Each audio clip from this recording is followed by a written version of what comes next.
Hey, what do it, y'all? Swish Entertainment putting y'all tuned to all y'all favorite rappers and celebrities like. But first, I need this little favor done for y'all first. Please like, comment, subscribe this video, hit the notification bell as well. That'll be your search channel, put y'all tuned to this story. Now, today we'll be talking about NFL Hall of Famer Shannon Sharpe, as he is currently being sued for $50 million by a Jane Doe, who is being represented by the attorney known as Tony Buzbee. The anonymous woman is accusing Shannon Sharpe of having brutally sexually assaulted her at the end of the year of 2024 and the beginning of the year of 2025. The Jane Doe alleged that Shannon Sharpe has sexually assaulted her numerous times following their years-long abusive relationship with each other. This lawsuit was filed by Jane Doe on Sunday in the state of Nevada. In Jane Doe's lawsuit, she claims that she had met Shannon Sharpe at a Los Angeles gym while she was at the age of 20 years old, while Shannon Sharpe was in his mid-50s. Next, she stated in the documents that during her first encounter with Shannon Sharpe, that he had offered to buy her fake breasts if she had won a weight loss competition with him. Continuing on the lawsuit, Jane Doe states that Shannon Sharpe had given many efforts to get into contact with her, saying that he was relentless as he had texted and called her, making the demand that she come to his Beverly Glen mansion.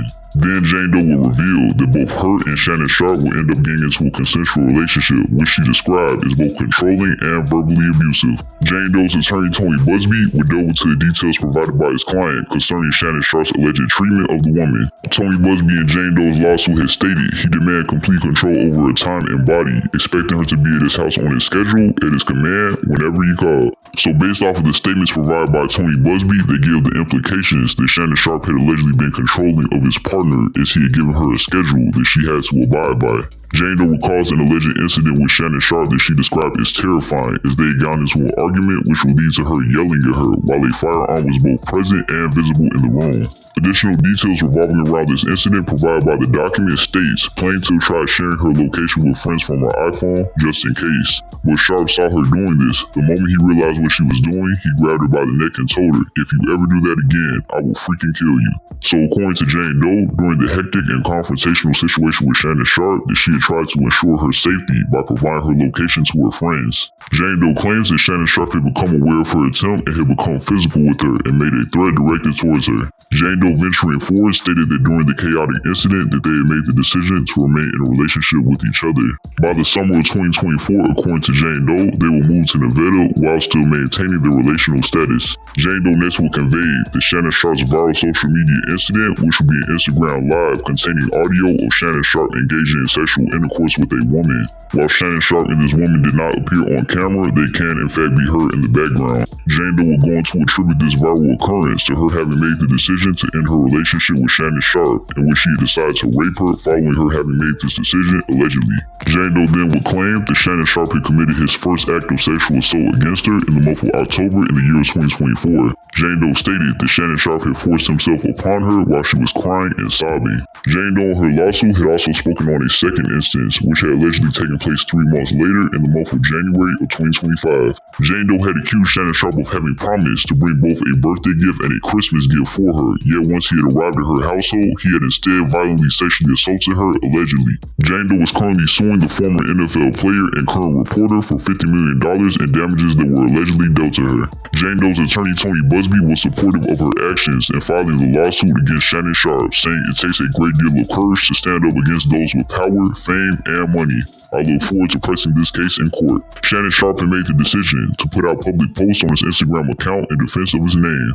He had provided many text message receipts between both him and this anonymous woman that is suing him. Her name being Gabriella Zuniga, and the text message receipts date all the way back to the year 2023, continuing on to the year of 2025. Now all these text messages are very explicit, but they are quite indicative that both Shannon Sharpe and this woman had an intimate and consensual relationship with each other. Shannon Sharpe's post when speaking on the lawsuit filed against him starts by saying, "This lawsuit, filed by Gabriella Zuniga and orchestrated by her attorney Tony Buzbee, is a blatant and cynical attempt to shake down Mr. Sharpe for millions of dollars. It is filled with lies, distortions, and misrepresentations, and it will not succeed." In her effort to extract a large financial settlement, Ms. Zuniga presented Mr. Sharpe with a secretly recorded video of a consensual sexual encounter. We believe the video has been heavily edited and taken entirely out of context, crafted to falsely portray a consensual act as non-consensual.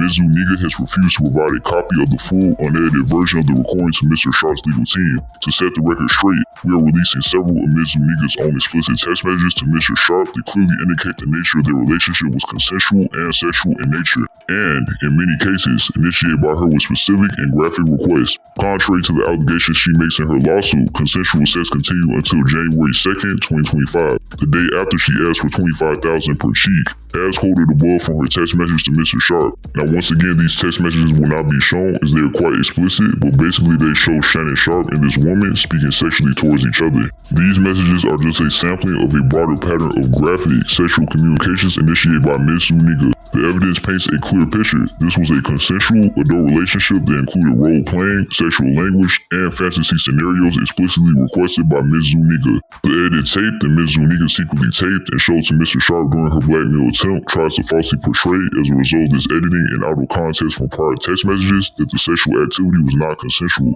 But Mr. Sharpe now believes her secret taping was all part of her planned setup as part of her blackmail scheme, as distorted by her edited tape, a copy of which she refused to make available to Mr. Sharpe or his counsel. Mr. Sharpe categorically denies all allegations of coercion or misconduct, especially the gross lie of rape, and will not submit to what he sees as an egregious attempt at blackmail. He stands firmly by the truth and is prepared to fight these false claims vigorously in court. He looks forward to vindication through due process and a judgment based on the facts and the law. Now we're looking into this post provided by Shannon Sharpe, which seems to contain his representative speaking on his behalf. They are asserting that this anonymous Jane Doe, who they claim is Gabriella Zuniga, is trying to capitalize off of Shannon Sharpe's fame and success and gain financial assets off of him. Shannon Sharpe's representatives are also accusing the Jane Doe of having attempted to secure a financial settlement by presenting Shannon Sharpe with an edited consensual sexual video between both her and Shannon Sharpe. Shannon Sharpe's representatives are alleging that the sexual consensual video was edited to make it seem like it was a non-consensual sexual encounter.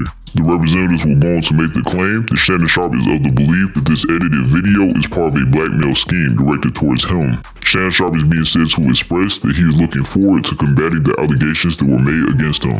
Now, do take into account that Tony Buzbee was representing another anonymous woman accuser that was accusing Jay-Z of having sexually assaulted her, along with Diddy. This lawsuit, however, in the long run was discarded as the anonymous woman accuser had made the decision to dismiss her lawsuit filing. However, this anonymous woman did maintain her stance that both Diddy and Jay-Z had committed acts of sexual assault against her in the year 2000 at a VMA's after party. So given that Tony Buzbee had represented his client in a lawsuit that had proved unsuccessful against celebrity names, this could possibly be the same fortune that Shannon Sharpe could be met with. But yeah, that's cool. Capos being let y'all think in the comments. What do you all think of Shannon Sharpe and his representative's lengthy post addressing the lawsuit that was filed against him recently? Do you all think that Shannon Sharpe's representatives had given the correct name and identity when referring to the anonymous woman that filed the lawsuit against the former NFL player? Let all that me know in the comments, y'all. That's gonna do it. I'm out.